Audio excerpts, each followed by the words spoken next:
Morning students, आज हम आपके हिंदी व्याकरण का 7वां पाठ अनेक शब्दों के लिए एक शब्द पढ़ेंगे।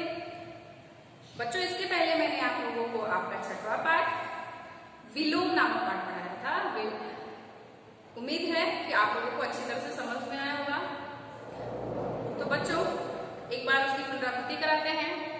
हमने बताया था कुछ विलोम शब्द आपको बताए थे।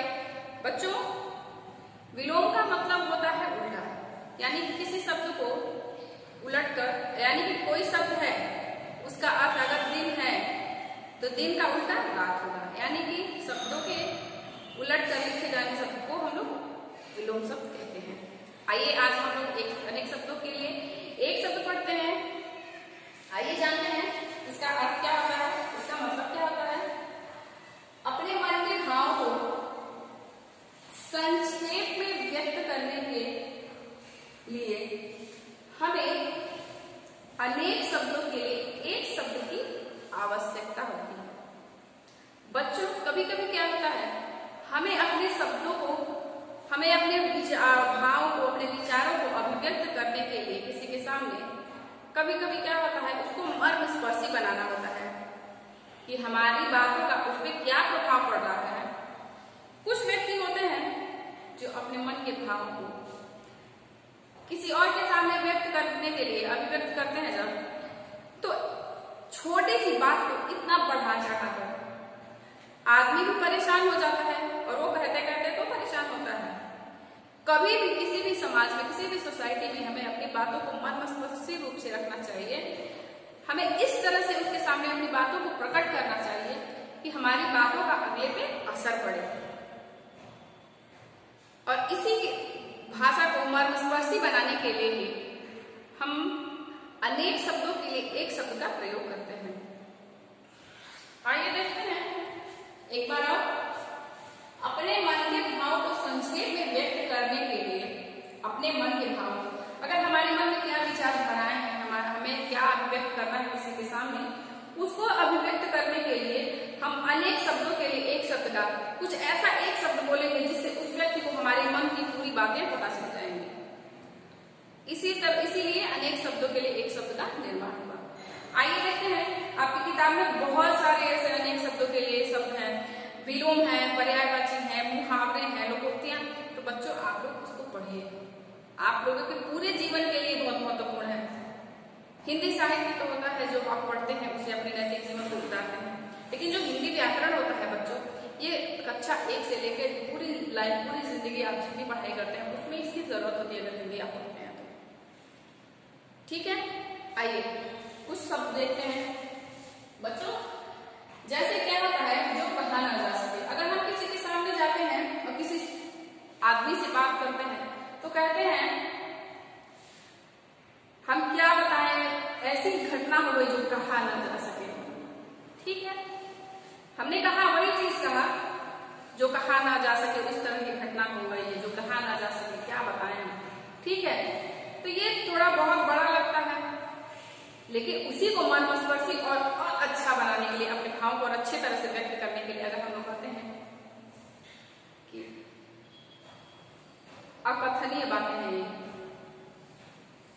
अब ऐसी बात हो गई है जो कहा ना जा सके या अकथनीय है।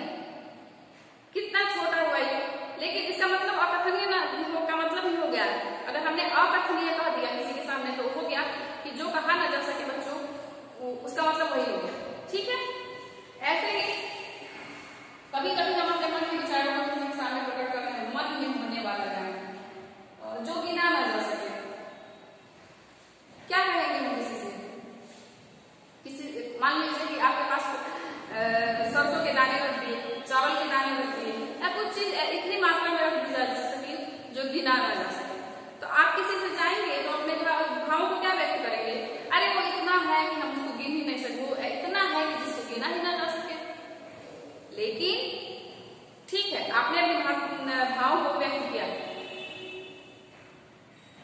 लेकिन उसको और अच्छे से बताने के लिए क्या कहेंगे कि यह अगणनीय है। अगर बोल देंगे कि वह अगणनीय है तो अगला आपकी बातों से प्रभावित भी होगा और उसको समझ में भी आ जाएगा कि पढ़ा लिखा व्यक्ति है, और अगणनीय है का मतलब सीधा से समझ गया कि वो गिना नहीं जा सकता है। ठीक है। इसी तरह से एक है मन में होने वाला ज्ञान। तो क्या कहते हैं ना कि वो उसके मन में बहुत सारा ज्ञान है, बहुत, तो ये बात बड़ी है, लेकिन कहते हैं कि उसको अंतर ज्ञान है। यानी कि इस बात का एक ही शब्द हो गया अंतर ज्ञान, यानी कि जिसके मन में होने बहुत सारा ज्ञान है। ठीक है। इस तरह से जो दिखाई न दे,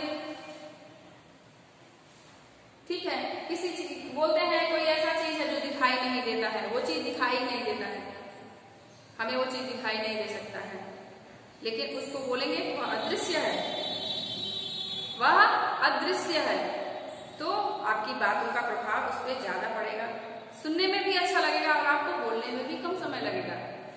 इसी तरह से जिसकी उपमा ना हो, उपमा का अर्थ होता है जिसके विषय में कुछ कहा ना जा सके, कितना अच्छा है, उसको कहेंगे अरे वो इतना अच्छा है, उपमा ही किसी से, मतलब किसी से उसको जोड़ा नहीं जा सकता, किसी से उसका कंपेयर, किसी की तुलना नहीं की जा सकती है, उपमा का मतलब। लेकिन आप उसे क्या बोलेंगे कि वह अनुपम है।